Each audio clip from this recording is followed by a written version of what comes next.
Hi ඉරිදා නිමාඩු දවසේ මං කරපු වැඩ ටිකක් බලන්න එන්නකෝ. ඇත්තම කිව්වොත් ගමනේ භාගයක් ගියාට පස්සේ තමයි මට වීඩියෝ කරන්න මතක් වුණේ. මං ආව මෙන්න මේ සාතූර් කියන ෂොප් එකට. මේක තියෙන්නේ වියා වික්ටෝරියා වෙනුවට. ඉතින් ඇතුළේ එද්දිම මෙන්න මේ වගේ බීච් අයිටම්ස් ගොඩාක් දාලා තියෙනවා.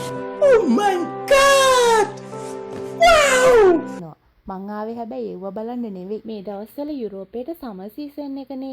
ඒ නිසා මෙන්න මේ බීච් අයිටම්ස් වල ගොඩක් ස්කෝන්ති දාලා තියෙනවා. මට ඔයාට මගුල්ස් වලින් වැඩක් නැහැ. මම ගන්න ආපු බඩුව මම තියෙන තැන දන්නවා. මං ඒක හොයාගෙන මේ යන්නේ. ඔන්න හම්බුණා. ඔන්න ඔක තමයි මම ගන්න ආවේ. මම ගන්න ආවේ මෙන්න මේ රින් ලයිට් එක. මගේ කලින් එකක් තිබුණා. ඒකත් මේකෙන්මයි ගත්තේ. ඒක කැඩුනා. ඒ නිසා ඉතින් අලුත් එකක් ගත්තා. ඒක අරගෙන ඉතින් මම ඔය වටේ පිටේ තියෙන ඕපදූප ටිකක් බැලුවා මොනවද තියෙන්නේ කියලා. මේකෙන් නැති දෙයක් නෑ ළමයි. ගෙදරකට අවශ්‍ය කරන හැම බඩුවක්ම මේකේ තියෙනවා. ඒ විතරක් නෙවෙයි බීච් යනකොට, කැම්පින් යනකොට, හැම වකාන්සා එකක්ම යනකොට අවශ්‍ය වෙන හැම බඩුවක්ම මේකේ තියෙනවා. මම මේ වටේ ඇවිද ඕපදූප හොයනවා මොනවද තව තියෙන්නේ කියලා. මේ කිචන් අයිටම්ස් තියෙන පැත්ත. අපි ඉතින් කිචන් අයිටම්ස් වලට ටිකක් ආසයිනේ. මෙන්න මේ බාබකියු මැෂින් එකටත් මගේ ටිකක් හිත ගියා. ඒක යුරෝ 79යි. හැබැයි ඒක ටිකක් ලොකුයි. ඊට පස්සේ මම මේ පිඟන් තුන ගත්තා අක්කටයි මටයි අයියටයි. ඒ තුන හරිම ලස්සනයි. ඊට පස්සේ ඇවිල්ලා මම මේ ජෙලාටෝ එකක් කන්න ගියා.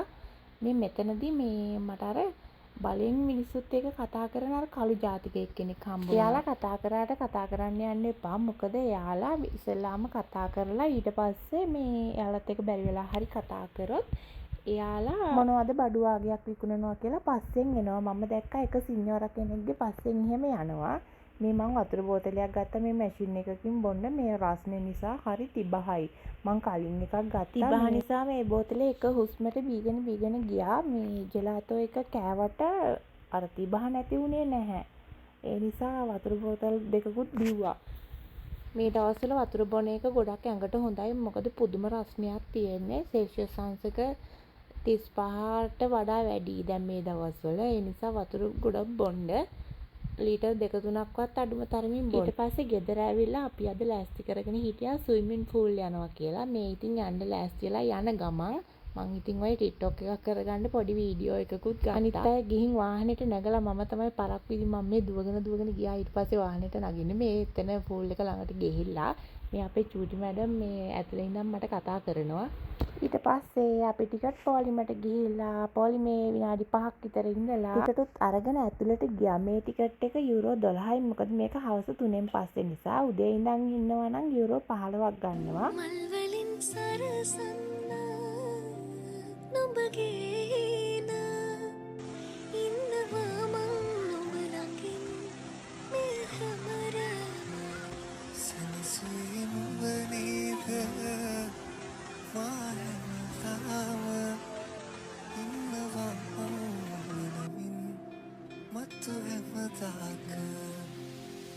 ඊට පස්සේ ඉතින් ගෙදර ඇවිල්ලා දේවකාරිය හා සමාන රාජකාරියට යන්න ලෑස්ති වුණා. මොනවා කරන්නද ඉතින්? ඊදා හවස 7 වෙද්දි යන්න ඕනෑනේ. මොන දේ කරන්නද සල්ලි ඕන නිසා රාජකාරියට මම නම් ඉතින් හරි කැමැත්තෙන් යනවා. එහෙනම් ඉතින් ගිහින් එන්නම්. අලුත් වීඩියෝ එකකින් හමු වෙමු. බයි බයි.